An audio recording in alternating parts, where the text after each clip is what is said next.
Hi there, this is Amanda Frankel with our Crafty Playdate, and today we are making the second card in our Christmas Club collection that if you were in person, you took in August.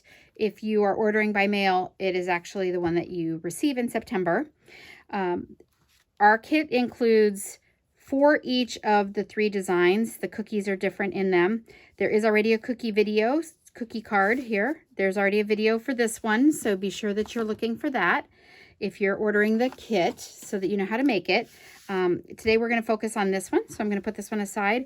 If you order a kit from me, everything comes without the stamped image. So for example, if these flowers are stamped, they would come to you white and then you could just ink them. And I'll show you how in the video that I make for this card. So watch out for that. But if it's something that can be cut out of paper, you will get those images, like the cookie in the other card. These candies can be stamped. They're in the stamp set, but they also are in the paper. So you can get these candies made just like they are. This is what we're making today, so I'm going to show you how it's done. All right, the first thing that we are going to do is start with a real red piece of cardstock. This is just a standard card base. So it's an 8.5 and 11 cut in half. This one is the white panel. So if you receive this from me, because this candy cane paper is a stamp, which I'll show you in a minute, yours will be white. So if you don't like the white paper, you could do a couple things. You're going to get the white paper regardless for this in your kit. If you don't like the white paper for this, you could emboss it with pretty much any embossing folder would be adorable. Or if you do order the paper, also, you could put this paper there. You know, you could put a little layer of it and it would be really, really cute. So this paper is in the suite. Let me show you what I'm talking about. This is the Holiday Mini Catalog, and this is the suite that we're using. It's the Gingerbread and Peppermint suite. And we are using these stamps and dies, and we are also using this paper. If you were in the class in the stamps, let me show you the next page because it's a close-up there. You stamped these 3 candies, and then the die, see this little three bubbles there? That die cuts those out. So you stamped them and then you cut them out. But if you are ordering the kit, I have cut them for you from the paper. So this is the paper that came in this suite, and I've used it for a lot of things, as you can see.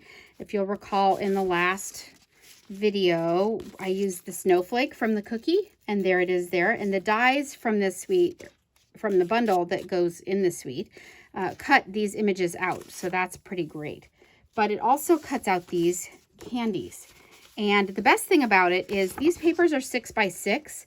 So you can put the whole paper through your Big Shot, not your Big Shot, sorry, your Stampin' Embossing cut machine without wasting any little bit of it. As you can see here, I was cutting a bunch of kits, and this is the paper that I'm talking about and the die. So this whole paper went in. I didn't have to cut it in sections and then lose some candies.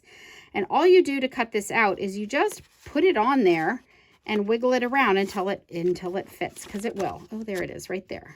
Nope, right there. There we go. So you can see, just put it right on there, run it through your emboss machine, and you will get your 3 little itty bitty candies. And on the back of those candies, you can tell they're not stamped because there will be the patterned paper, right? All right, so let me get you your 3rd candy. Okay, so these are the things that you would get in the kit. You're going to get the bows and the die cuts also, but I just wanted to explain the stamped images and what you could do with this white paper if you so chose. If you decided to order the stamp that I used here, it is this one here, and it is one big, huge, happy background stamp. It makes it so easy to use if you use your Stamparatus. I'm going to show you a trick on how to do that in a perfect way. And let's see, the other thing that I used while I've got my catalog out is I use this die set here. It's one of the Christmas ones also. It's in the Christmas season bundle. I didn't use the pine cones. I used 2 of these. I used this size here in red, and I used this size here in white, this shape here in white, and that is this combination here. I just layered them. Okay, so now you've seen all the little parts. Let's get stamping. The best part, right? So this is our Stamparatus, and it's well loved, as you can see, and I haven't cleaned my stamp since I made my last card like this, but that's okay. You love me, and I'll clean it, I promise, as soon as we're done. With the Stamparatus, what I like to do is I put the paper in there, and I do this for classes to make it easy for people, and then I set my card down, my piece of paper down here. And then I just take my big stamp and I just lay it on here without ink. So you can see where I laid my stamp to make sure that it was going to cover my paper completely. And once I was sure that it did, all I had to do was close this and push on it, and it picks the stamp up. And now my stamp is always going to stamp in exactly the same place. So hopefully we won't have to show you why that's so important, but stamping is not always a perfect art. Okay, this is Real Red ink, and we're going to use that. And I want to remind you, when you're inking something, don't press really hard. You don't need to. This is not one of the old felt pads. This is firm foam, and so you don't really need to push too hard. But on the Stamparatus, sometimes you do. Make sure that it's all the way up in the corner. Don't put your stamp all the way in the corner. Because of the hinge, it sometimes can't get you a great image otherwise. So you're going to make sure your paper's up there. We're going to close that, and now we're going to press. And you do want to give this some serious pressure, and you're not going to break it, don't worry. So if you don't have a Stamparatus and you have blocks, to have a block this big, that's a huge unwieldy kind of thing. Stamparatus just makes it easier. Oh, we got a pretty good image, but see right here, see how my candy cane is not stamped super well? I'm going to just re-ink. Because it's pushed all the way in, I can just re-ink my stamp. Give it a good inkin here. Inkin, like it's a contraction or something. I'm going to make sure it's all the way in the corner, and then I'm going to do it again. And I'm just going to give it more pressure than I did before to make sure that it's having good contact with my paper. And look at that. There's no shadow. It went exactly on top of the same spot. So that makes it very easy. Also, if I were going to mass produce these, I would say, okay, there's one done. And then I'd grab my next piece of white paper and I'd put it in there, and I'd ink this up and I'd stamp it. And I'd grab my next piece of paper and put it in there. And you can see how you could very easily mass produce using your Stamparatus. Okay, so that part was pretty easy. And this is just straight on glue. So that's going to be pretty easy too. You don't need a ton of glue. Look how little that is. That's not a big thick stream. Now this panel, a standard size white panel, a standard size panel on a card would be exactly a 1/4 of an inch smaller. So it would be 5 1/4 by 4. But I wanted more red to show around the outside of this to really offset it. So make a big frame actually. So I actually cut this a little smaller. So this is actually 5 inches long by 3 3/4 wide. Okay, while I have that out, why don't we stamp the sentiment?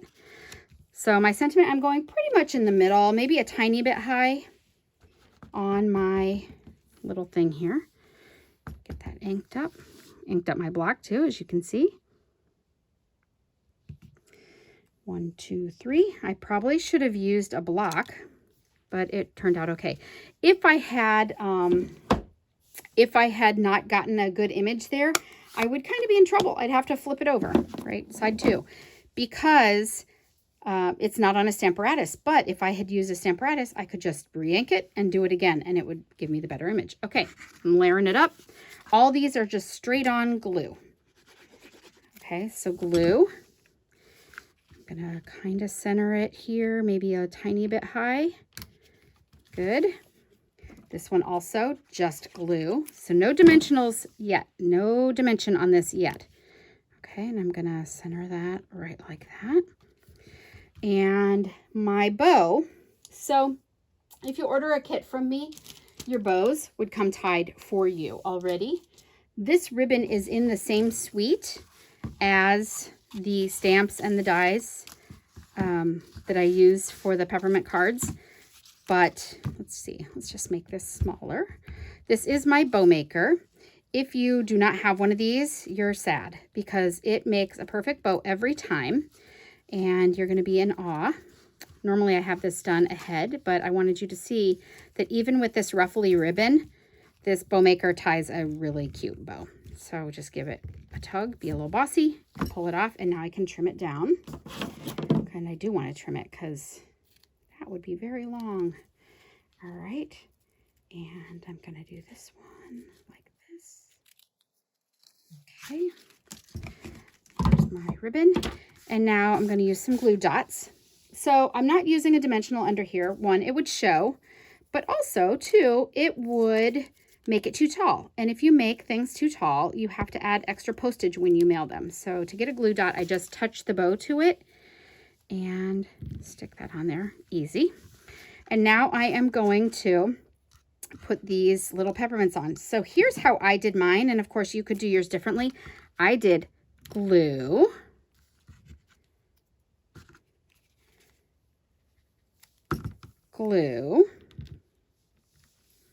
and then on the baby peppermint, I put a baby dimensional.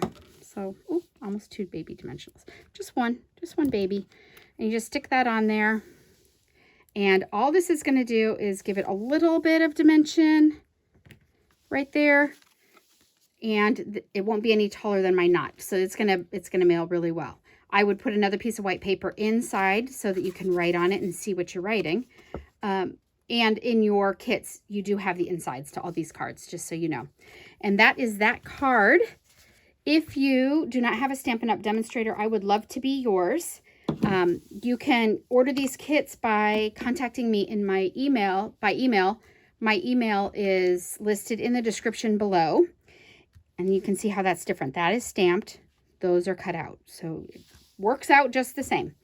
So that's how you would get your kit. If you would like to purchase anything here, these supplies will be listed in the description with links to my store so that you can easily find them. By just clicking on it, it'll take you straight to that page. Thank you so much for stopping by. Please stay tuned for the next video coming out soon, and have a great day. Bye-bye.